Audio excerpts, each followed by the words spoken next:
When you look back on films good and bad, there's always going to be one character that sticks out that you hate. And this is something many of us have to admit, since just because a film can be considered good doesn't mean its characters are, or have to be. And that's the case I've recently had on my mind with Mushu nowadays from Mulan. In the past, I thought he was alright, voiced by Eddie Murphy and the comic relief, the one that still helps Mulan despite his upbringings. But when you take the whole picture into account, it's hard to look at the positives and not see most of his negatives. Like sure, he does things that help her out when the time comes, but for the most part that I have seen in the films, I really don't think he feels like he does. He more again helps himself when the time is fit, especially how the second film treated him that I've talked about before. It's a far cry from the classic comedic support like Genie, who really did bring the heart of the story with the relationship of him and Aladdin. But Mushu in Mulan is like a tense devil on your shoulder type situation that hurts more than it helps when it comes to most things. Again, this does not mean he's completely bad for Mulan and not a good guy,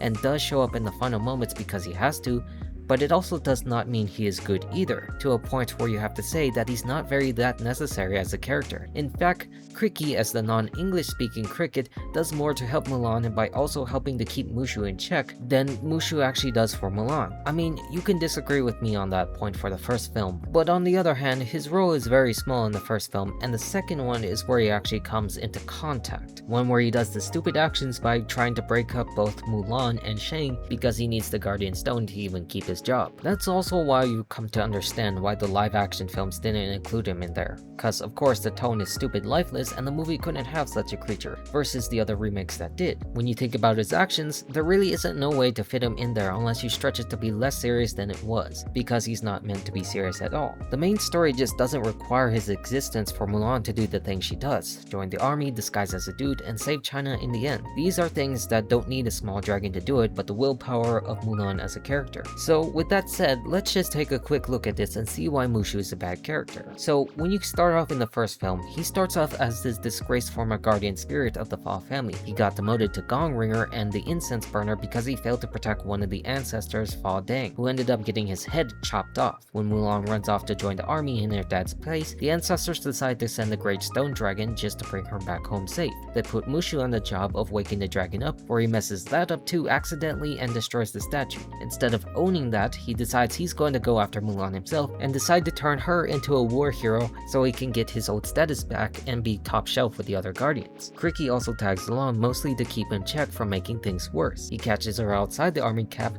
acts like he's the big powerful guardian sent by the ancestors, and offers to help her with the whole I'm a man act. From there, he's basically the support guide, coaching her on how to walk and talk like a guy, giving her bad advice each way that gets her into more trouble than she needs to be. And the biggest move he does is forging a letter from General Lee that forces Captain Shang unit to stay in the front lines early. That's how they end up at the Shao Pass to find the massacre, and without that forged order, they probably stay in training longer. And he does show up in the big moments too. When Mulan gets injured and her secret comes out and she's disgraced, he finally admits the truth. The ancestors never sent him, they don't even like him, and he risked his life to help her himself. Then when they're fighting Shan Yu on the palace roof, Mulan uses him to light the rocket that sends Shan Yu flying into the fireworks tower and finishes him off. And at the end, he does get reinstated by the ancestors for his actions that help Mulan, and that's the final role of it. Comic relief side character who starts out completely self-serving, causing problems along the way, confessing it, and then helping in the final fight to get his status back. On paper, it looks like a classic redemption arc for a Disney animal sidekick, but when you actually look at what he does versus what Mulan does on her own,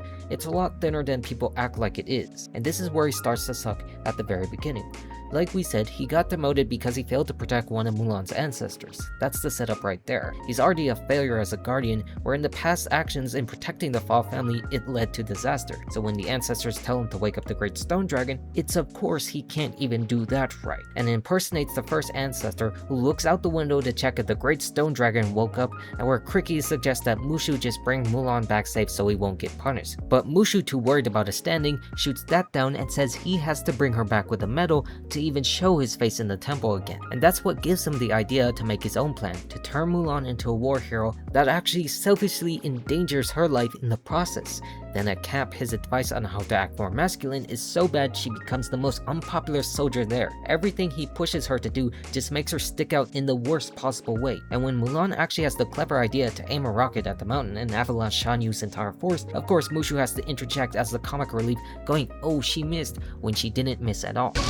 How could you miss? He was 3 feet in front of you! He simply does not understand what she was doing, where the whole time he's just been using Mulan for his own personal standing. Yes, again, he later apologizes her to directly and helps defeat Shan Yu in the final battle, but still, no action by Mushu was really just.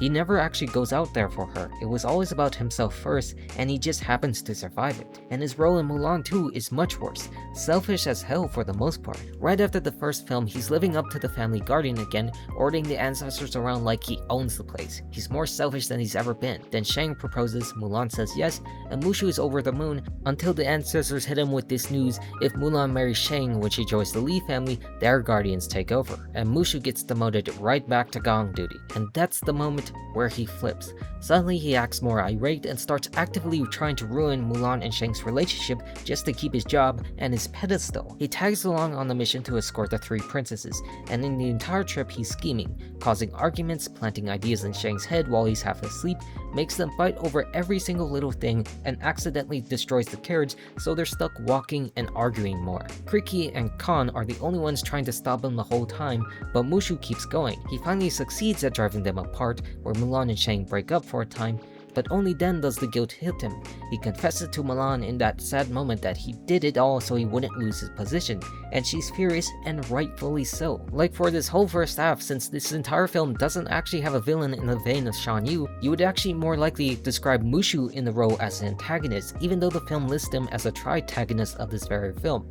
His actions driving the wedge between Mulan and Shang are just desperately stupid. And again, we see it hurts Mulan deeply because she trusted him as a friend, and doing this makes that friendship more broken than it's ever been. That shows a friend that never supports your own position and your own happiness and decides to take his own life into his hands because he needs to keep his position. But again, later after Shang supposedly dies and Mulan decides to take the arranged marriage herself to save the princesses, Mushu does decide to redeem himself by posing as the Golden Dragon of Unity and forcing the king to cancel everything so that Mulan and Shang can actually get married. And in the end, Shang does merge the family temple so that Mushu gets to keep his job anyway. But that never erases the fact that most of this movie he was willing to wreck the happiest thing in Mulan's life so he wouldn't have to go back to ringing a gong. It's the same selfish trait from the first film, only that there's no war to hide behind. It's pure self-interest, full stop. Sure, he tries to redeem himself at the end. The guilt grows to a point where he's actually willing to give up his job to save Mulan, and of course proudly pronounces them husband and wife and let the princess marry who they love, but it doesn't change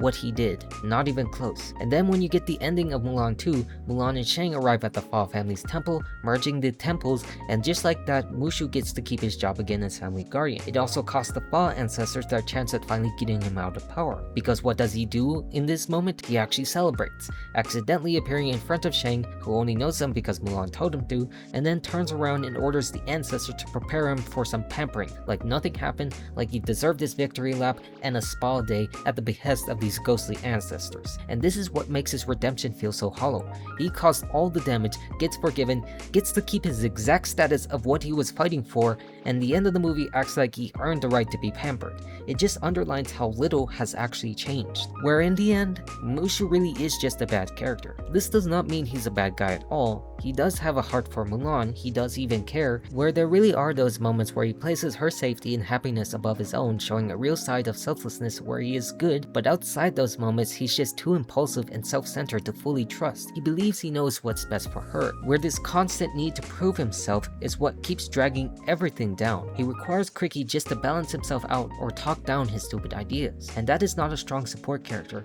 That's a character who needs a babysitter, where unlike someone like Genie who actually understands what it means to be there for the person who's helping without making it about themselves, Mushu never really admitted that. He never settles into the role of pure support. He's always got to be the one on his eye on his own status, his own pedestal, his own idea of how things should go. And that's why you can't fully like people like him. And that's all I have to say. I'm all done. Goodbye.